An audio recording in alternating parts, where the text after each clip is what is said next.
Ladies and gentlemen, let me start with a statement that has changed my life. Formal. Education can make you a living, but self-education can make you a fortune. Let that sink in. Think about it. Our school systems are designed to prepare us for the marketplace, but only at a basic level. They teach you how to read and write, yes. They show you how to calculate and follow directions, yes. But rarely do they teach you how to create wealth, how to multiply money, or how to control your own financial destiny. Schools often train you to fit into a system, to work for wages, to follow a clock, and to meet expectations set by someone else. Education, on the other hand, is entirely different. It is what you teach yourself after the classroom doors close. It's the knowledge you seek out in books, in mentors, in seminars, and in your own experiences. Wealth is not handed out in diplomas, it is written into the habits of those who hunger to know more. It is learned by those who make the decision to keep learning long after school is done. That's the great difference. Schools can prepare you to survive, but self-education prepares you to thrive. I was 25 years old, broke, discouraged, and with excuses stacked so high I could hardly see over them. I had convinced myself that the world was against me. My parents weren't rich.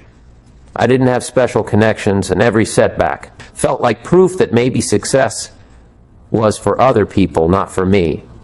I could have stayed there, circling in self-pity, but something remarkable happened. My mentor, Mr. Schoff, looked me in the eye and said words that pierced me. Jim, if you want things to change, you have to change. If you want your life to get better, you must get better. In that moment, it hit me like a thunderbolt. The government wasn't holding me back. My employer wasn't holding me back. Luck wasn't holding me back. The real obstacle was me. I realized that my income would never exceed my personal development. If I wanted a brighter tomorrow, I had to sharpen the man I was today. That was the moment I began the most important journey of my life, the journey of self-education. Now, let's be completely honest here. Becoming self-educated is not about hiding yourself in some dusty library for hours on end, memorizing useless facts that you'll never use in the real world. It's not about becoming a trivia champion or an academic scholar with shelves full of unread books. No, self-education is something far more powerful. It is the deliberate, intentional study of the principles that govern success and achievement. It's about picking up a book and asking yourself, how can I use this to change my results? It's about attending a seminar and listening not just with your ears, but with your life. Wealth, my friends, is not a riddle reserved for the lucky few. It is a formula. And that formula has been written down in books for centuries. It has been spoken in lectures by people who have achieved it. And it has been demonstrated in the very lives of men and women who started with nothing and ended with everything. The question is never, does the formula exist? The question is, will you humble yourself enough to learn it? Here's the truth that turned my life upside down. The marketplace does not reward need, it rewards value. And value is created through learning. You can need money desperately, you can pray for it, hope for it, even cry for it. But if you have not increased your value, the marketplace will pass you by. So the question became, how do I increase my value? The answer was crystal clear. Through self-education, by sharpening my mind, by expanding my knowledge, by practicing new skills, and by elevating the way I think. Every single dollar I ever earned, every single promotion I ever received was nothing more than the marketplace saying, Jim, you've become more valuable. And when that light came on in my head, I stopped blaming the world for my condition and started working on me. That's when wealth stopped being some distant dream and started becoming a very real possibility. The journey to wealth and freedom always begins with one bold decision. The decision to take full responsibility for your life. And I mean complete responsibility. Stop saying, I didn't get the right education, or I didn't grow up in the right neighborhood, or I didn't have the right parents. Those may be the facts of your past, but they are not the determinants of your future. Success doesn't ask about your background, it only asks, what seed are you planting today? Think of life as soil. It doesn't care if you're rich or poor, young or old, educated or uneducated. It only responds to the seed you place into it and the care you give that seed. Self-education is that seed. And if you water it with discipline, nurture it with persistence, and protect it with focus, the harvest it produces will absolutely astonish you. Wealth is not a matter of chance. It is a matter of planting and tending to the right seed. Now let me give you something very practical, because I know what many of you might be thinking, Jim, this sounds great, but where do I start? That's the number one question people have asked me over the years. There are thousands of books in every bookstore, countless seminars, and more voices offering advice than you can ever listen to. So where do you begin? My answer has always been the same. Don't overwhelm yourself. Don't feel that you need to devour an entire library in 1 week. Just begin. Begin with 1 or 2 powerful books that can spark the flame of learning inside of you. Think of these books not as mere collections of pages and ink, but as tickets into the world of wealth and wisdom.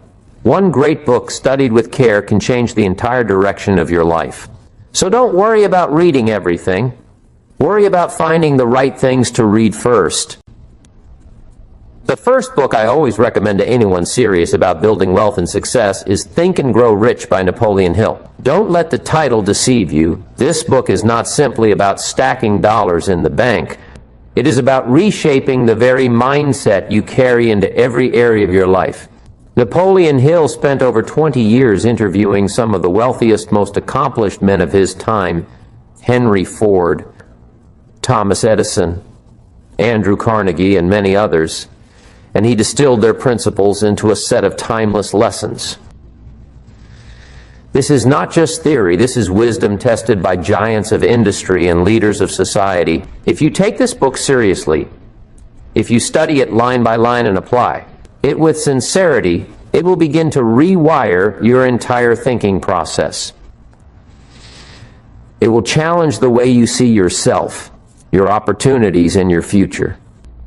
It is more than a book, it is a manual for creating wealth from the inside out. One of the most powerful lessons from Think and Grow Rich is this: wealth begins in the mind long before it ever shows up in your bank account. Your thoughts shape your reality. Hill talks about desire, faith, imagination, and persistence as the invisible assets that eventually create visible results. Think of desire as the spark, faith as the fuel, imagination as the blueprint, and persistence as the engine. These forces, when combined, create an unstoppable momentum toward your goals. Another key lesson is the concept of definiteness of purpose, the idea that you must have a clear and compelling goal for your life. Without purpose, you are like a ship drifting in the sea without a rudder. With purpose, every wave pushes you closer to your destination. That's what this book does. It gives you the tools to create a definite purpose and the mindset to pursue it relentlessly. When I first read Hill's masterpiece, it shook me to the core. I remember putting the book down and asking myself questions I had never dared to ask. Jim, what is your definite purpose? What are you really chasing? Are you simply trading hours for wages, or are you building a life of meaning and abundance? For the first time, I realized that I'd been living on autopilot, working hard but without direction. That book forced me to stop and think deeply about my true goals, and once I defined them, everything changed. I stopped being content with a paycheck and started focusing on building a fortune. I stopped thinking small and began imagining big. And that shift from just earning to actually building was the single most important turning point of my financial life. But let me give you a warning here. Reading alone will not change your life. You can stack your shelves with every great book ever written, but if all they do is gather dust, your life will remain exactly the same. Knowledge without action is like a seed left in the package. It has the potential to grow into something incredible, but it never will unless you plant it and nurture it. So as you read Napoleon Hill, Don't just underline the words or nod your head in agreement. Take notes. Write down the ideas that strike you. Translate them into commitments. Create action steps. Most importantly, put them into practice immediately. Don't just read Think and Grow Rich. Live it, breathe it, apply it daily, because only then will the book move from being words on a page to becoming results in your life. Now, let's move on to the second book, and this one might surprise you. The next book I urge you to read is The Richest Man in Babylon by George S. Clason. Unlike Hill's book, which dives deep into psychology and mindset, this one is written in simple parables set in the ancient city of Babylon. Don't let its simplicity fool you. Within its stories lie some of the most timeless laws of money ever written. This little book has guided millions toward financial wisdom. It teaches in plain language how to earn, how to keep, and how to multiply wealth. It reveals that financial success is not about complex formulas or modern inventions. It is about universal principles that have worked for thousands of years and will work for you too. When I first encountered this book, I was astonished by how practical it was. It gave me the kind of financial education that school had never even attempted to teach. One of the core lessons from The Richest Man in Babylon is this: a part of all you earn is yours to keep. At first, it sounds too simple. You might think, of course, I keep what I earn. But the truth is, most people don't. They spend everything that comes in, and often even more. The car payments, the rent, the dinners out, the new gadgets, the endless or little luxuries, they eat away every dollar before the month ends. And when an emergency hits, they wonder why they are always broke. This single principle changed my entire outlook. Before anything else, before the rent, before the utilities, before the luxuries, I learned to pay myself first. That means I set aside at least 10% of everything I earned and made it untouchable, sacred. And let me tell you, the discipline of saving transforms your life, not just financially, but mentally. It gives you a sense of control, of dignity, of building towards something bigger than just surviving. That is the foundation of wealth. Another timeless principle Clason shares is, make your gold multiply. This means don't just save money, put it to work. For money that sits idle in a jar or a drawer has no power. But money that is invested wisely begins to grow. Think of it as planting seeds. One seed produces many crops, and within each crop are more seeds. That is the miracle of multiplication. When I first absorbed this lesson, I realized that my role was not to be a consumer who only spends, but to become an investor who grows. Instead of buying things that lost value, I began channeling money into assets that produced more money. Investments, business ventures, and opportunities that created returns. And here's the beauty. You don't need millions to start. Even a small portion of your savings can be put to work. Over time, those little streams become rivers. Wealth, you see, is not about how much you earn. It's about how well you manage and grow what you earn. Now, you may wonder, why do you recommend these two books together? The answer is simple, because they complement each other perfectly. Napoleon Hill's Think and Grow Rich works on the inside. It transforms your mindset, your psychology, your belief system. It teaches you to dream big, to set a definite purpose, to ignite the invisible forces of desire, faith, and persistence. But Clason's The Richest Man in Babylon works on the outside. It gives you the mechanics, the nuts and bolts of handling money. One teaches you how to think rich. The other teaches you how to live rich. One will give you the fire in your spirit. The other will give you the tools in your hands. Together, they form a complete foundation for wealth building. If you study them seriously, not casually, they will become a compass, guiding you toward financial independence and personal greatness. That is why I never recommend one without the other. And let me tell you something very personal. Once I got serious about self-education, my life began to change so quickly it almost frightened me. Within just a few years, I went from being a broke farm boy in Idaho, working long hours for little pay, living with frustration and excuses, to becoming a millionaire. Imagine that transformation. What changed? Not the economy, not the government, not my family circumstances. What changed was me. I became a student of wealth, a student of success, and eventually a practitioner of the principles I had studied. My self-education elevated me into a different league of results. And here's the amazing truth. The principles I used are the same ones available to anyone willing to learn. That means you too can create the same transformation. The door of wealth does not have a lock. It has a handle, and self-education is the key that turns it. But remember, self-education is not just about money. It's about freedom. When you educate yourself, you no longer wait for someone else to open doors for you. You no longer depend on the system to hand you opportunities. You build your own doors. You carve your own opportunities. You shape your own destiny. That is true power. Self-education frees you from the limits of your past and empowers you to design your future. Or it gives you the ability to say, I don't have to accept life as it is. I can make life as I want it to be. That's what wealth is really about, my friends. Not just dollars and cents, but choices and independence. It's the freedom to live where you want, to give how you want, to spend your days how you want.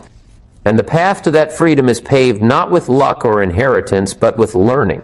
Now let me clarify something. Self-education does not mean isolation. You don't have to figure out everything by yourself. In fact, the fastest way to grow is to learn from others. Read biographies of great leaders. Listen to lectures from experts. Attend seminars where wisdom is shared, and surround yourself with people who know more than you do. Remember this principle. You are the average of the 5 people you spend the most time with. If you spend your days around complainers, guess what? You'll end up complaining. If you surround yourself with achievers, dreamers, and learners, their energy will pull you upward. Choose wisely. Make it your mission to constantly associate with people who stretch your thinking, who challenge your limits, who inspire you to keep learning. Self-education is not a solo journey. It is a collective climb supported by the wisdom of those who walk the path before you. Another powerful insight. Don't just read books about money. Money alone will not make you truly wealthy. Read about philosophy to shape your thinking. Read about character to strengthen your integrity. Read about leadership to learn how to influence and inspire others. Wealth, after all, is not just about cash. It is about wisdom, influence, and impact. The more well-rounded your education, the greater the value you bring to the marketplace. A man who only knows money may make a living, but a man who knows life makes a fortune. When you broaden your self-education to include history, philosophy, spirituality, relationships, and human behavior, you are no longer just preparing yourself for a paycheck. You are preparing yourself for a legacy. That is the difference between being rich and being wealthy. Rich is about money. Wealth is about wisdom, and wisdom comes from a wide education. Now let's talk about a bridge called discipline. Discipline is what connects self-education to real success. You see, it is easy to read a book once, underline a few lines, and then put it back on the shelf to collect dust. That's not discipline, that's dabbling. Discipline means studying a book deeply, revisiting it again and again, extracting every lesson you can. Discipline means highlighting, taking notes, and more importantly, putting those lessons into practice. Discipline means saving 10% of your income every month, even when it hurts. Discipline means applying one new idea consistently until it bears fruit. Small disciplines practiced daily may not look impressive at first, but over time, they compound into extraordinary results. Just as interest multiplies money, discipline multiplies success.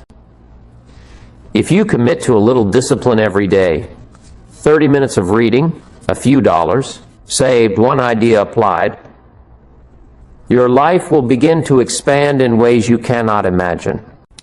So here's my challenge to you. Commit to becoming self-educated starting today. Don't wait for the perfect time because it doesn't exist. Don't wait until the bills are lighter, until you feel ready, or until someone gives you permission. Start now. Success does not come to the most talented or the most privileged. It comes to the most prepared. And preparation begins with learning. Self-education is the daily sharpening of your mind, the daily stretching.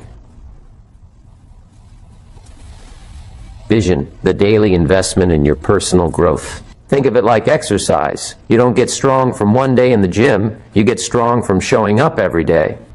The same is true for the mind. Make self-education a habit, not a hobby. Make it the backbone of your future. Because once you begin, you'll discover that knowledge is not just power, it is profit. So here is your starting point. Pick up Think and Grow Rich. Pick up The Richest Man in Babylon, or don't just skim through them, study them, digest them, live them. Let them challenge you. Let them change you.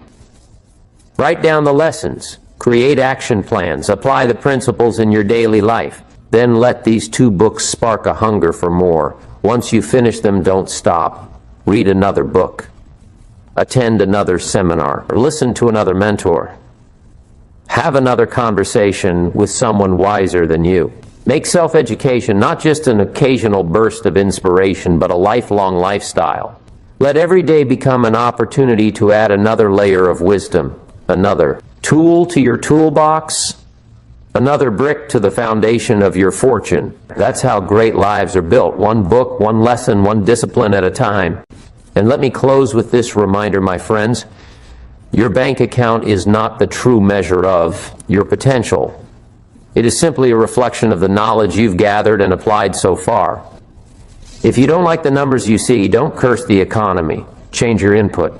The day you commit to self-education is the day your wealth journey truly begins. Don't just wish for wealth, or don't just pray for success. Become a student of it. Study it, practice it, live it. Because success, like a garden, doesn't grow by accident. It grows when cultivated with care. And if you stay on this path, if you make self-education a way of life, I promise you, your results will astonish you. Your family will be blessed, your influence will grow, and your life will never be the same again. The fortune you are looking for is not out there somewhere. It is waiting inside. The books, the lessons, and the disciplines you are willing to embrace today.